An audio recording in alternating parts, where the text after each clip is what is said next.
Good morning, Ryan, and thank you for being on this edition of our Business Spotlight series. Matt Morris here with you from Action Coach. I'm excited to have Ryan Schachtner joining us from Success Beyond Game Day. Ryan, thanks for joining us this morning.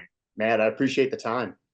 It's great to have you with us. I tell you, it's probably some assumptions based on Success Beyond Game Day that you're in the athletic space, but give us some insight. Tell us a little bit about your business and what you all do.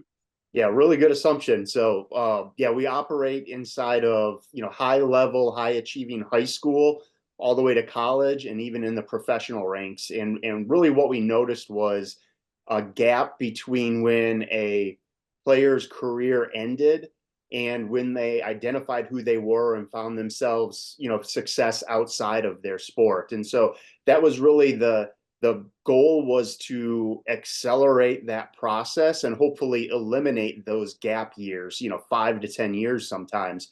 And so in that process, we, kind of evolved into a mental performance,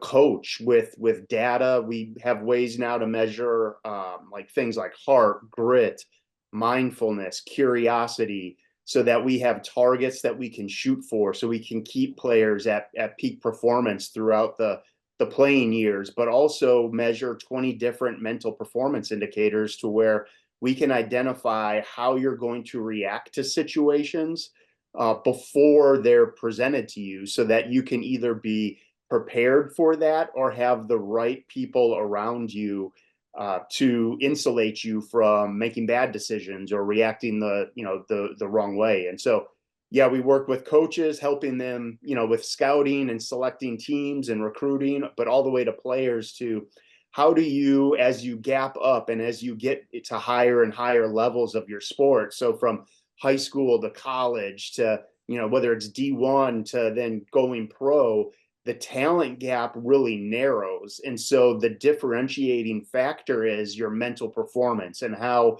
you react on the field or on the court. And so if we can improve those and get you in a path of self-improvement inside those areas, then we're just, accelerating what you're going to do in life. Absolutely. I think in coaching, a lot of similarities between the two of us, just a little bit of a different focus, but we know that our attitude determines our altitude. There's all these catchy phrases, but mindset really does matter. And in coaching, I'm assuming in your space or mine, we talk a good bit about, that the mind's eye. And so that success formula being really understanding your dream and then breaking that down into a more granular, set of goals. But between those goals and those actions, there's oftentimes, as we kind of see over my shoulder here, B times do equals have. I guess it's this shoulder. But the point there being is to have the things that we envision, we have to do certain things. And to do those things, we have to become something that is capable of doing those things. What do you find the key differentiators in the athletic space being about, somebody that's such a master of their craft on the field? Maybe one wouldn't think that they would have a difficult transition into any arena because they are so good at what they do. Expand on that a little bit and what you see those challenges often being. Yeah, so I mean that's a great question because these athletes spend their formative years, right? 7, 6, 7, 8 years old when they start playing their sport. And the amount of practice and games and just commitment to that sport to get to the level they're at, whether it's that high level high school athlete or the college athlete, and then, even more so when you get to that pro athlete, the amount of focus you've spent on that sport is so much more than what you've spent in other areas. And to really get to those elite levels, it has to, right? It has to be. You have to focus on it. You have to be committed.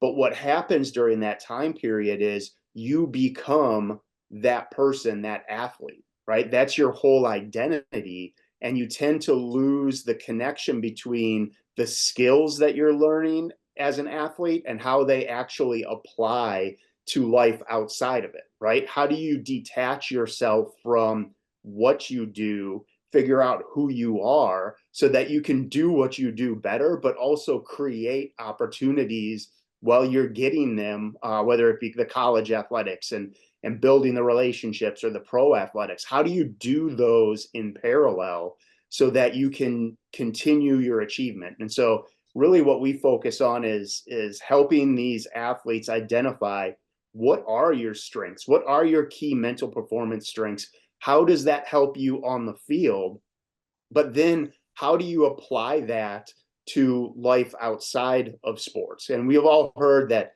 you know, all these companies and Fortune 500 companies look for athletes, right? Because they've got all these skills, and the athletes we work with are told, hey, you're an athlete, you've got all these skills that apply to life after, but nobody narrows them down, tells them what they are, and then shows them how to apply them to life after, and also get the benefit of you know, higher performance while they're in their sport. And so Yes. that's really what we focus on, and that's where the 20 mental performance indicators really dive in, and then being able to work with them in small amounts of time, a lot of times 10-15 minutes, and give them work so that they're actually applying it, and they're leveraging what they learned to actually put it into action, so that it then becomes retained knowledge versus just knowledge in, knowledge out. Absolutely. It makes great sense. And I tell you, you see a lot of athletes in their second chapter, so post professional career, and maybe not so, but my opinion, and it's just that, is that it's either you typically see them being a pillar of their community and very successful in business and even multiple businesses, or you hear stories of bankruptcy. It's like it's almost one or the other. As you think about an athlete in business, what are some of the greatest advantages they have coming out of that environment? You talk about being a product of that environment. So they've probably wired for team mentality, but maybe don't have some of those emotional, you know, and interpersonal type. But those are assumptions. Could you verify those for me? Strength and maybe some challenge of somebody coming out of that and fitting into the business world.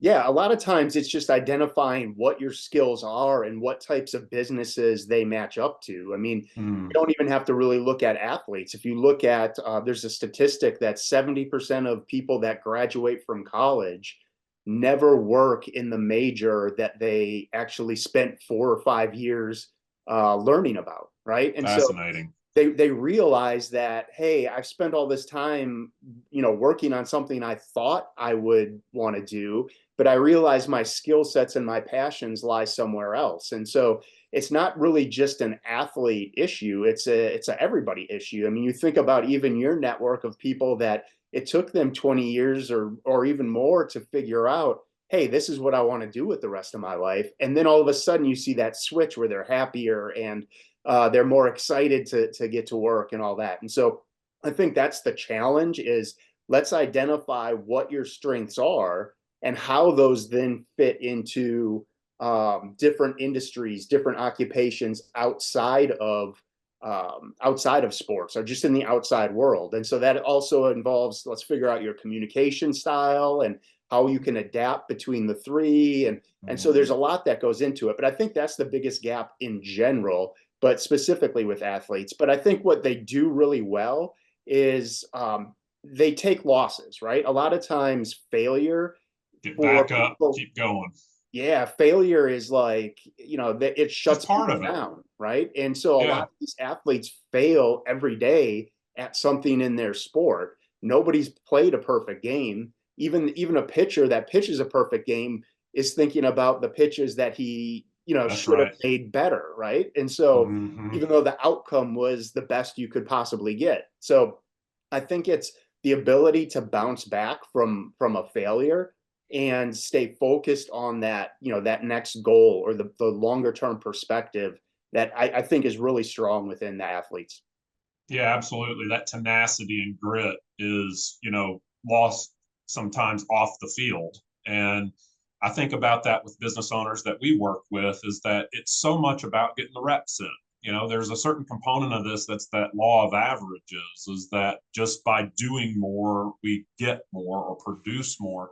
Now, Ryan, as you think back about your own business journey, and you and I knowing a little bit about each other, I know you have deep roots in that, coming out of athleticism and being a, you know, top competitor in your game, and now translating that into coaching athletes. What in your daily coaching applies most to how you run your business? Well, I think, I've lived the experience, right? So the athletes and starting from something, developing a skill, getting better, and then climbing to, the elite levels. And I think that's really what you start out as when you start the business, right? You think it's going to be one thing, and then it evolves So into true. something completely different. And so I think it's being able to understand. So I was a baseball player, right? So Uh-huh. if I'm going up to bat, I want to, pick out my pitch. Well, what are the rhythms? What are the errors that the holes in the pitcher's game that I can take advantage of so that I get my pitch to hit and eventually, home run, double, whatever it may be. And so I think that's really what you have to be focused on inside of business is, all right, what are the opportunities? What is the gap inside of the market that I'm operating in? And can I adapt my approach in order to fill that gap? And so I think it's just being adaptable and being able to bounce back again, the Mhm. failure and being able to rebound and adjust how you're doing things in order to get your message across and eventually get it to scale and in front of the right people. So is that tenacity or grit, that kind of bounce backedness? I think I just made up a word there, but we'll go with it. Is that primarily what you would attribute the success of you and your team to, or is there something even beyond that that you would share with our viewers?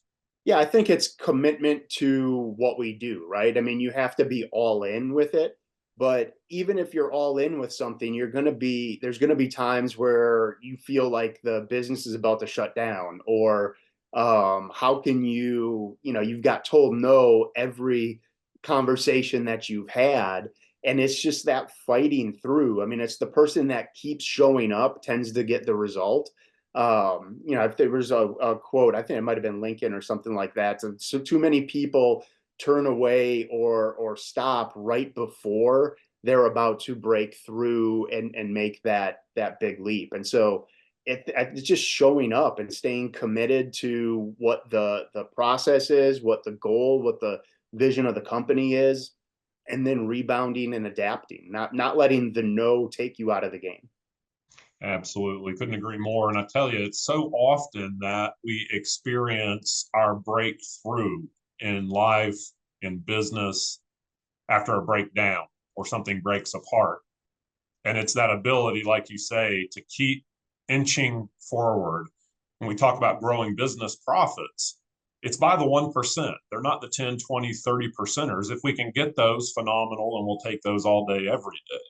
But the reality of it is, it's not this silver bullet. It's a plan that's well thought and fully executed versus a perfect plan. Another quote there, one that I'll reciprocate with, is that, a good plan executed is better than a perfect plan never executed, right? So it's about being in action. And we see you guys taking that step with those that you work with, and certainly enjoy having you on today's Business Spotlight series. Look forward to continuing the conversation with you and appreciate your time this morning. As we think about the next steps in both of our businesses, we're here at the start of the year. So as we think about that goal setting and just kind of in closing thoughts, if there's something that you want Success Beyond Game Day to be known for, what would that be? I think it'd be elevating people's thoughts of what they can accomplish. I mean, 80% of our thoughts are either negative or self-limiting, and those come from our parents and the people that surround us, and then it comes from their parents. And so a lot of this self-doubt we have is just baggage that we carry. And so if we can help athletes to break through that mental baggage on what they're capable of, then that would really be what we want to be known for is helping them excel in life because they're becoming their own person and chasing their own dreams and utilizing the skills that they have. Thanks for sharing that, and continued success to you and your team. Thanks again for being on today. And look up Brian and his organization for any support you might need, especially the athletes out there that are looking for their next step or their transition. And we'll see you on our next Business Spotlight.